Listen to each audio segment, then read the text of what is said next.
വലിയ ലജ്ജുള്ള ആളാണ് തങ്ങൾ. ലജ്ജ എന്ന് പറഞ്ഞാൽ നമ്മൾ വിചാരിക്കും 3/4 ഇടരുത്, ബർമുഡ് ഇടരുത്, അതല്ല. അതിൻ്റെ ഒരു ഉമ്മ ചെറുത് മാത്രമാണ്. ലജ്ജ എന്ന് പറഞ്ഞാൽ വാക്കിൽ ലജ്ജ വേണം, ചിന്തയിൽ ലജ്ജ വേണം, പ്രവർത്തനത്തിൽ ലജ്ജ വേണം. ഉസ്മാൻ റളിയല്ലാഹു ഭയങ്കര ലജ്ജയുള്ള ആളാന്ന് പറഞ്ഞതിന്റെ അർത്ഥം എന്നാ എപ്പോ കന്തൂറിട്ട് നടക്കുന്ന ഔലിയാക്കൾക്ക് അള്ളാഹു കൊടുക്കുന്ന ഒരു പോസ്റ്റാണ് ഹയാ എന്ന് പറഞ്ഞാൽ അതെങ്ങനെയാ ചെയ്യുക? അള്ളഹാനോട് ഞാൻ എങ്ങനെയാ അത് ചെയ്യുക? ആ ചിന്തയാണ് ഈ ഹയാന്റെ ഒരു പാർട്ട്. അതെങ്ങനെ എൻ്റെ റബ്ബിനോട് ചെയ്യുക? കാരണം നമ്മൾ ഉമ്മാന്റെ വയറ്റിലുള്ള കാലം മുതൽ എനിക്ക് ഫുഡ് തരാൻ തുടങ്ങിയ അള്ളയല്ലേ, ആ അള്ളഹാനോട് ഞാൻ എങ്ങനെയാ അത് ചെയ്യുക റബ്ബേ? അങ്ങനെ ചിന്തിക്കുന്നതാണ് ഹയാ എന്ന് പറഞ്ഞാൽ.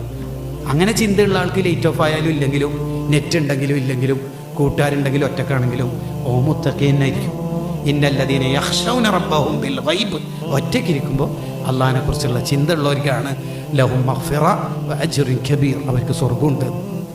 അല്ലെങ്കിലും അന്ന് ചോദിക്കുകയാണ് വാസിറു ഖൗലക്കും ഐ ഫിഅലക്കും എന്നാണ് അതിൻ്റെ അർത്ഥം. നിങ്ങൾ രഹസ്യമായിട്ട് ചെയ്താലും അവിജ്ഹറു ബിഹി, നിങ്ങൾ പരസ്യമായിട്ട് ചെയ്താലും, രഹസ്യവും പരസ്യമെല്ലാം എടുക്കട്ടെ, ഇന്നഹു അലീമും ബിദാത്തി സുദൂർ, നിങ്ങളെ ഹൃദയത്തിൻ്റെ ഉള്ളിലുള്ളത് വരെ എനിക്കറിയാലോ.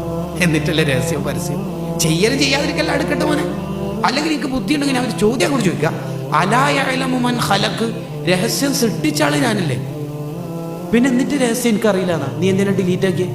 ആരോട് പറയല്ല എന്ന് പറഞ്ഞ് എന്തിനാ ഡിലീറ്റ് ഓഫ് ആക്കി? അത് ഭയങ്കര ചോദ്യം. ഈ ഹയാ ഉള്ളവരോടാണ് ഈ ചോദ്യം ചോദിക്കണം. നമ്മളിപ്പോൾ നമ്മളെ ഫോണിൽ നിന്ന് ഒരു ഹറാമ് കാണുന്നുണ്ടെങ്കിൽ ഒരു ഉസ്താദ് അടുത്ത് വന്നാൽ നമ്മളത് ഓഫാക്കും അല്ലേ? സ്വാഭാവികല്ലേ? അതെ. മുദരിസ് വന്നാലും ഉറപ്പായിട്ട് ഓഫാക്കും. ഉപ്പ, ഉമ്മ, ജ്യേഷ്ഠൻ, അനുജൻ ആര് വന്നാലും ഓഫാക്കും. നമ്മളെ സ്റ്റേറ്റ് പ്രസിഡന്റ് വന്നാലും ഉറപ്പായിട്ട് ഓഫാക്കൂലേ? അവരെ കണ്ട മോശമല്ലേ?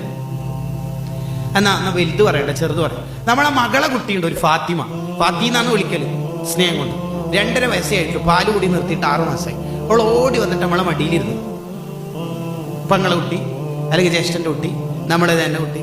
ഓഫാക്കോ ഹറാമ് ഫോണിന്? ഓഫാക്കും. ഖുദ്സിയ ഹദീസിലൂടെ അല്ലാഹു ചോദിക്കണല്ലോ ലാ തജ്അൽനി അഹ്വനൻ നാളിരീൻ, നിങ്ങളെ നോക്കുന്നവരിൽ എന്നെ ഏറ്റവും ലോക്കലാക്കല്ലേ എന്ന് പറഞ്ഞാൽ മുദരിസിന്റെ വിലയും സ്റ്റേറ്റ് പ്രസിഡന്റിന്റെ വിലയും തന്നിട്ടില്ലെങ്കിലും ആ ഫാത്തിന്റെ വിലയെങ്കിലും എനിക്ക് തന്നൂടെ? ഫാത്തിന്റെ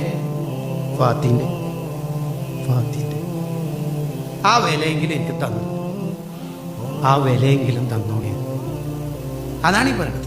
അല്ലാണ്ട് ഹയാ എന്ന് പറഞ്ഞാൽ ഈ കുപ്പായിടാണ്ട് ലുങ്കി കൊടുത്ത് നടക്കുന്നത് അങ്ങനെയൊന്നല്ല അതിൻ്റെ അർത്ഥം. അതതിൻ്റെ ഒരു ചെറിയ വാർത്ത. അതാ ഇല്ലം തസ്തഹി ഫസ്നഇ മാ ശിഅത.